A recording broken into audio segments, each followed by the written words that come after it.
How often do you consider your own magnificence as an ordinary human being? It's a question that might sound a bit peculiar, but think about it. Each day, you navigate through life's complexities with a grace that often goes unnoticed. You, yes, you, are an extraordinary part of this vast universe. Every day, you participate in the dance of life with routines that may seem mundane but are truly remarkable. You eat, transforming the food into energy that fuels your every move. You sleep, giving your body the chance to rejuvenate and your mind the opportunity to dream. You laugh, an outward expression of joy that has the power to lift the spirits of those around you. And you cry, a testament to your capacity to feel deeply, to love passionately, and to connect genuinely. And speaking of connections, let's talk about the relationships you cherish. The bonds of friendship you've formed, the alliances you've built, and the love you've shared. These connections are woven into the fabric of your existence, and they reflect your inherent need for companionship and unity. You value freedom, the ability to express yourself and to make choices that shape your destiny. You understand that freedom isn't just about independence, but also about respect for the freedom of others. Beyond the daily routines and the relationships, there's a part of you that constantly dreams. You remember your childhood dreams, those grand plans and wild imaginations. Some of these dreams have guided your path, while others have evolved or faded. But the ability to dream, to envision a different reality, is a testament to your extraordinary nature. Your desires may seem clear and simple: to live without poverty, to have children, warmth, and water, to honor your ancestors and know your worth. These desires are fundamental, yet they reflect the complexity and beauty of being human.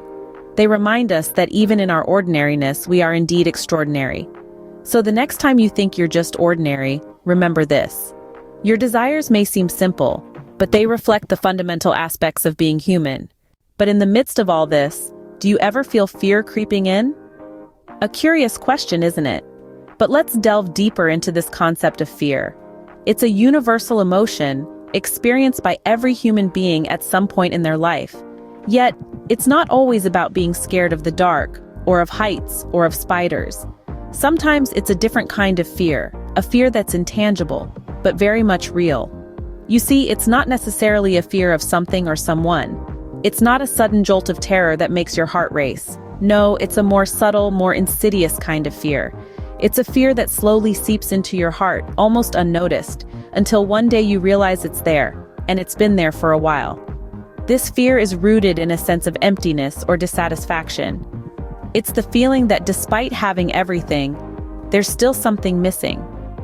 It's the fear that you're not living up to your full potential, that you're not making the most of the life you've been given. It's the fear that you're simply existing, rather than truly living. Does it sound familiar?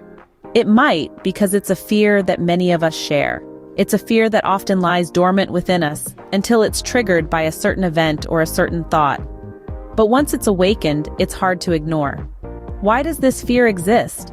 Well, it's a complex question with no simple answer. But perhaps it's because we're constantly striving for more, constantly seeking happiness and fulfillment in the external world, without realizing that true contentment comes from within.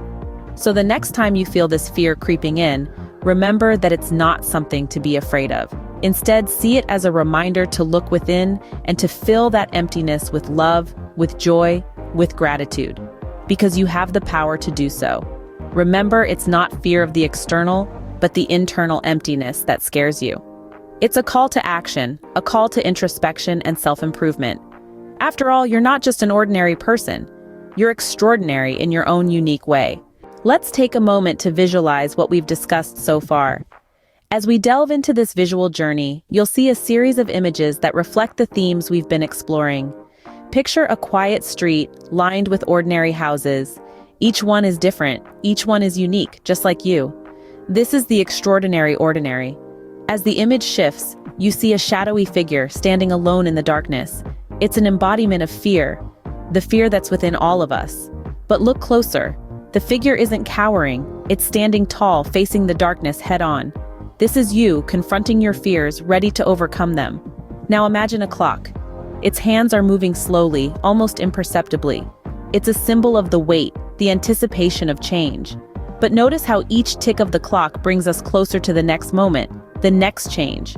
This is you, waiting patiently, knowing that change is inevitable.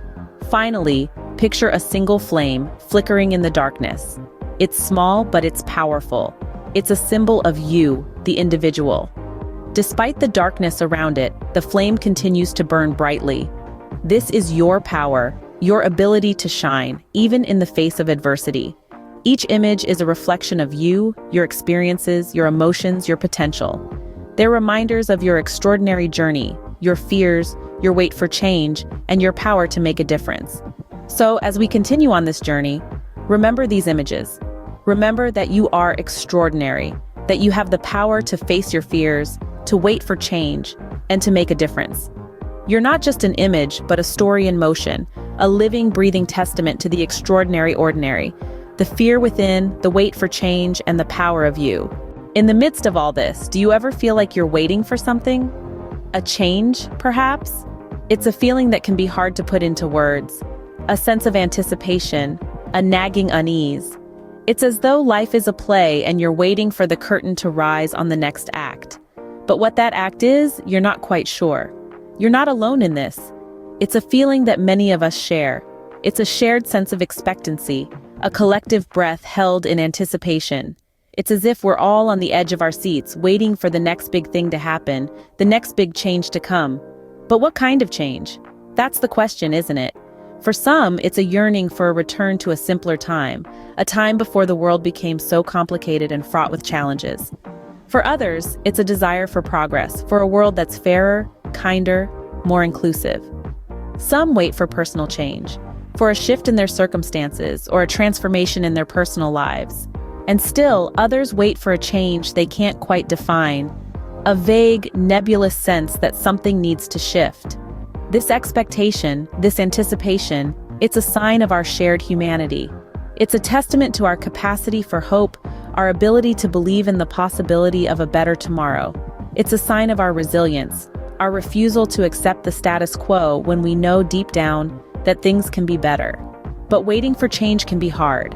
It can be frustrating and disheartening. It can feel like you're stuck in a never-ending cycle, always waiting, never arriving. But remember this, change is often slow. It's incremental. It's 2 steps forward, 1 step back. It's the slight shift in attitudes over time, the gradual evolution of societal norms, the slow turning of the wheels of progress. So keep waiting, keep hoping, keep believing in the possibility of change, because change is coming. It's on the horizon, just out of sight. And when it comes, it will be worth the wait. You're not alone in this wait. Many are feeling the underside of existence. But have you ever considered the power you hold as an individual? Yes, you. You who sleeps, eats, laughs, and cries. You who gazes at the clouds where the sun shines brighter. Who cherishes your childhood dreams and values friendship and freedom. You who desires to live freely, to have warmth, water, and maybe even children. You who respects your honor and celebrates your ancestors in the name of life. Consider this. Every action you take, every decision you make, has the potential to ripple out into the world, touching lives and influencing the course of events.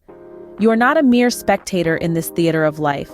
You are a participant, a player, a mover, and a shaker. You have the potential to serve as an example for others, to inspire and motivate. Your actions can breed kindness.